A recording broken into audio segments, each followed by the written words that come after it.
আসসালামু আলাইকুম সবাইকে। আজকে আপনাদের সাথে ছোট্ট একটি ভিডিও শেয়ার করতে যাচ্ছি। এই বছর আমি ধনিয়ার চাষ করেছিলাম আর কিছুটা রেখে দিয়েছি বীজের জন্য। বীজগুলো না খুবই কষ্টসাধ্য, এগুলা যে কত কষ্টের। তো আমার বীজের দরকার, এতদিন ধরে নিতেই পারি না, ফেলেই রেখেছি এই প্লাস্টিক দিয়ে মুড়িয়ে।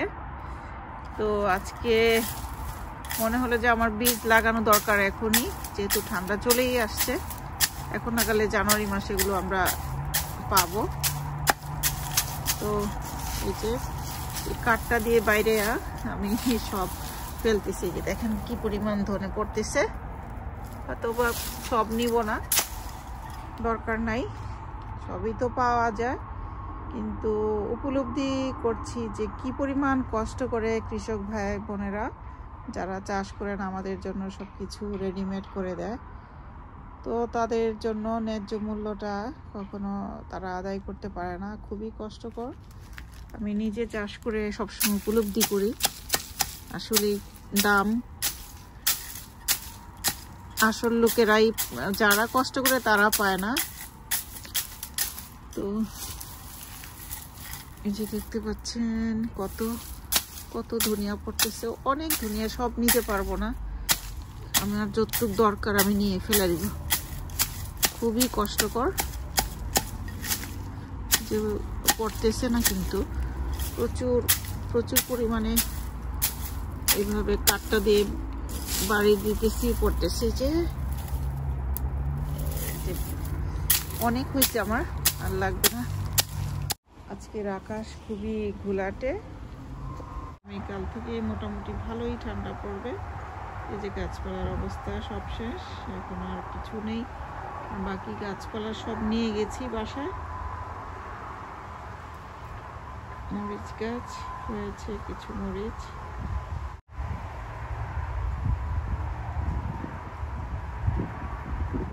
এই তো এ পরিমাণ হয়েছে। এখন এগুলি আমি খোলা দিয়ে ঝেড়ে নিব, দেখা যাক কি পরিমাণ বের হয়, আবার দেখাবো। এই তো সর্বসা করলে মানে এতটুকু নিয়েছি, আর বেশিরভাগে আমি ঝেড়ে ঝেড়ে ফেলে দিছি চতুর সাইডে। তো 1 কেজির মতো হবে কুলা ভরা ধনিয়া। তো সবাইকে দিব ইনশাল্লাহ। এই যে প্রচুর ধনিয়া, এখানে নিজ বাগানের ধনিয়া। তো একটা বড় ব্যাপার ধনিয়া চাষ করা, এটাকে নেওয়াও কষ্ট, লাগানোর সুবিধা আছে। তো প্রিয় বন্ধুরা, দেখতে পাচ্ছেন আমি কি পরিমাণ ধনিয়া ঝেড়ে ঝুড়ে পেলাম। তো খুবই ভালো লাগছে, কৃষকের মুখের হাসি বলে কথা, আমারও সেরকমই লাগছে।